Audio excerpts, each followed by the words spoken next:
Welcome to the King's Indian Defense. This is one of the favorite openings of the former world champions Bobby Fischer and Garry Kasparov. Here I will give an overview of the classical variation, which goes d4, knight f6, c4, g6, knight c3, bishop g7, e4, d6, knight f3, castle kingside, bishop e2, e5. So this is the classical variation. Now I'm going to spend a little bit of time going over some of the background information of the King's Indian Defense. So the King's Indian Defense is an opening based on the hypermodern school of chess, which developed after the end of World War I. Basically, the chess ideas that European masters such as Wilhelm Steinitz and Siegbert Tersch had about the approach to the center was being challenged. For example, Tersch's view was that the center had to be occupied by pawns. Aaron Nimzowitsch showed that that was not necessary and that you could win games by indirect control of the center using distant pieces instead of pawns. So, in other words, you invite your opponent to occupy the center with pawns, which later become targets of attack. As for the popularity of the King's Indian Defense, the King's Indian Defense was only occasionally played in the 19th century. It started to be played regularly in the 1920s with the rise of hypermodernism, but only became popular in the 1940s thanks to Soviet GMs David Bronstein and Isaac Boleslavsky. So the King's Indian Defense has gone through various levels of popularity. At the top level, in years when the world champion was not a risk taker, the King's Indian Defense declined. For example, during Anatoly Karpov's years, so mid-1970s to mid-1980s, there was a decline in popularity of the King's Indian Defense. But in the mid-1980s, when Kasparov took over, there was an explosion of interest in this opening. So, who should play and study the King's Indian Defense? Well, the King's Indian Defense is not an opening for a player who wants to neutralize White's slight advantage by, say, careful defensive play. Instead, the King's Indian Defense is for the risk taker, someone who wants to fight for the initiative and to counterattack. Black allows White a large pawn center, and Black develops his dark square bishop to what is potentially its most active diagonal. This bishop is known as the King's Indian bishop, and often Black's progress is closely related to the success of this bishop. But White's control of the center is temporary because Black, after castling, will play e7, e5, or c7, c5. We already see e5 on the board here. The broadest and most important idea behind the King's Indian Defense is that it involves opposite side strategies in a race between Black's mating attack versus White's methodical attempts to unravel Black's queenside. We will see this in the variations I show. For example, Black will look to play f7, f5, followed by f4, g5, and then g4. White will look to play d5, b4, c5. Before we get started, there are a few aspects of this opening that have to be kept in mind. First, computers are horrible in analyzing King's Indian Defense games because computers just have trouble calculating long-term ideas. So use computers with caution because often the advantage that White has will be completely overestimated. Second, one of the great aspects of the King's Indian Defense is that it can be employed against not just d4 but also c4 and knight f3. So c4, knight f3 in addition to d4. Third, you can try to play the King's Indian defense against e4, but there is no guarantee that it will transpose into the King's Indian defense, and if it does not, you have to be ready to play either the Perch defense or the modern defense. So let's go back to 6e5 by black.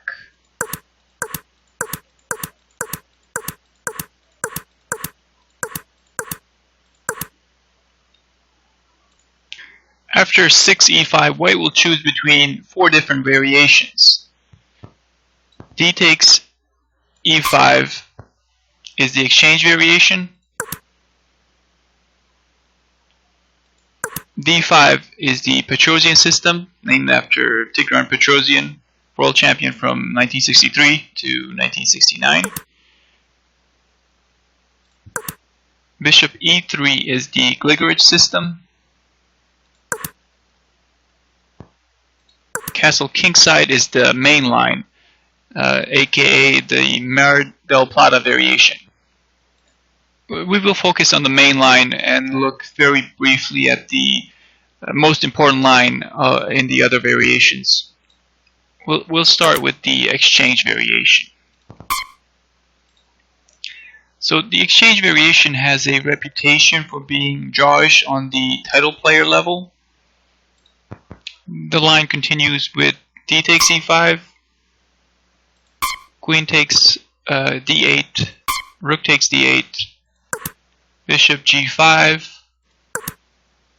rook e8, defending the pawn on e5, knight d8, knight takes d8, c takes d5, creating a weakness on c7. That pawn is very weak. So black plays c6 to get rid of that weak pawn. White plays bishop c4. Note that d6 does not work because black will gang up on that pawn after f6. So after bishop c4, black will play c takes d5, bishop takes d5, knight d7. Black will gain a tempo by threatening to get rid of white's bishop here after the move knight f6. Both sides will have their chances in this particular line. Now let's go back and have a brief look at the Petrosian system, which is the move 7d5 by white.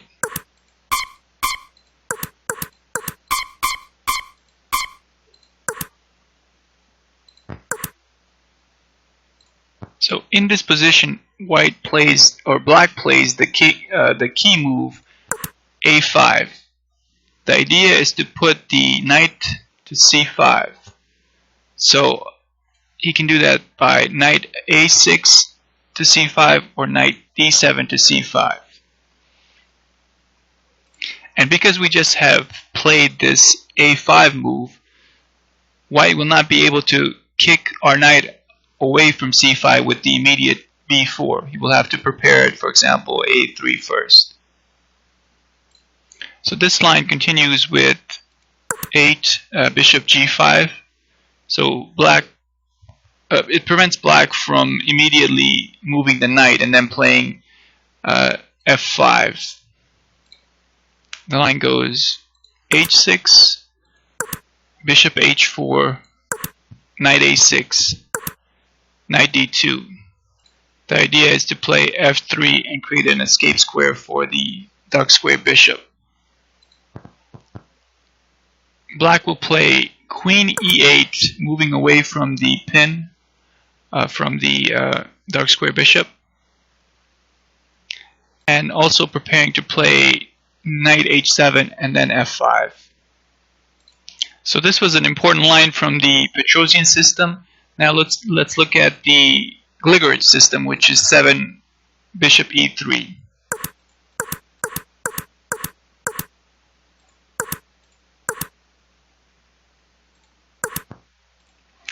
So the line in this system goes knight g4, attacking the e3 bishop,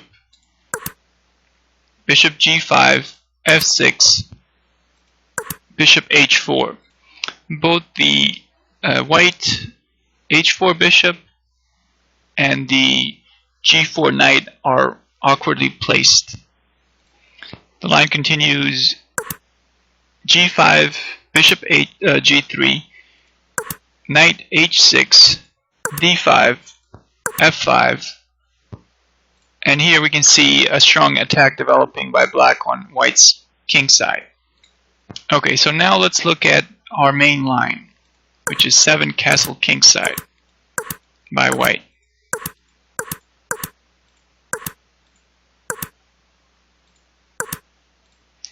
The line goes knight c6, d5, knight e7, knight e1. This move prevents black's knight h5 move and prepares to play f3 if necessary to strengthen white's center. So there are two other moves by white that should be noted. One is 9b4. This is called the bayonet attack. This move gains space on the queen side and prepares the move c5. The other move is bishop d2. It's similar to knight e1 in that it prevents black from playing knight h5 and prepares to strengthen the center with the move f3. So let's get back to knight e1. So black will prepare his f5 move by playing knight d7. White will respond by playing bishop e3, f5. So black starts off his attack on the white king side. f3 creates space for the dark square bishop. f4, bishop f2, g5, preparing the g4 break, a4.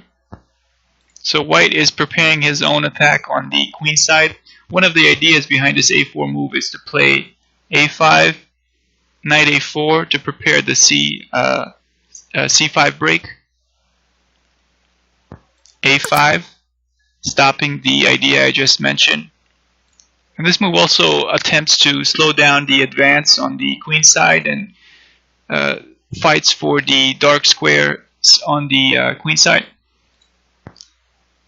Knight d3, activating a passive knight and preparing the c5 advance.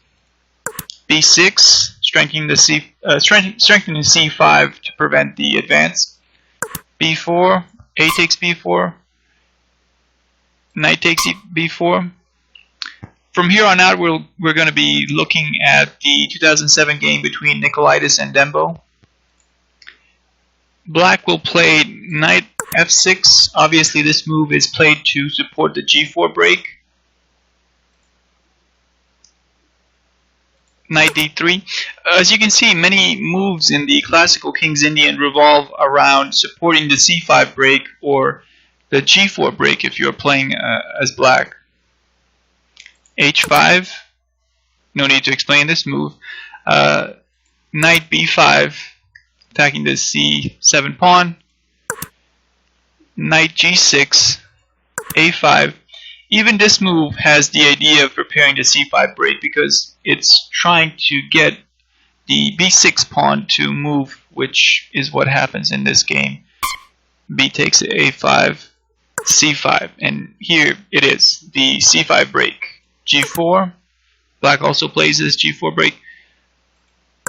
Queen c2, g3. As you will see in this game, this pawn sacrifice was effective in allowing black to carry out his attack. H takes g3, f takes g3. White played bishop takes g3, h4. This move also creates a square for the f6 knight.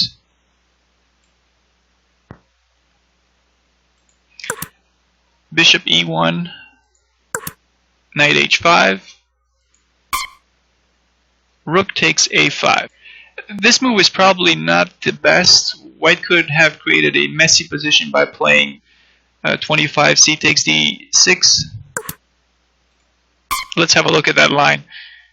C takes d6, knight c7, attacking the a1 or the a8 rook, rook b8, knight e6, bishop takes e6, d takes e6, knight g3. With accurate play, white can survive this position. Okay, so let's go back to rook takes a5.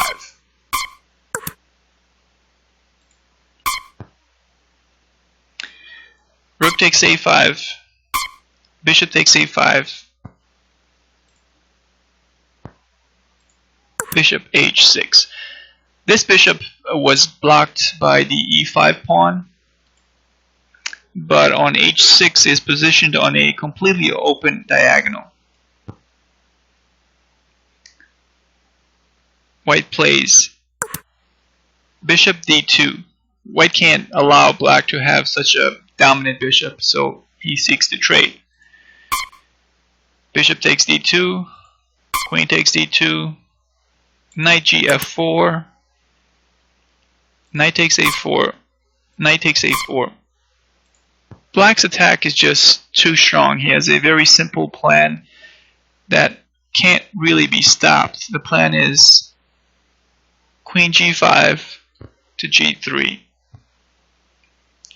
White played rook d1, queen g5, queen f1, or bishop f1, queen g3, rook c1,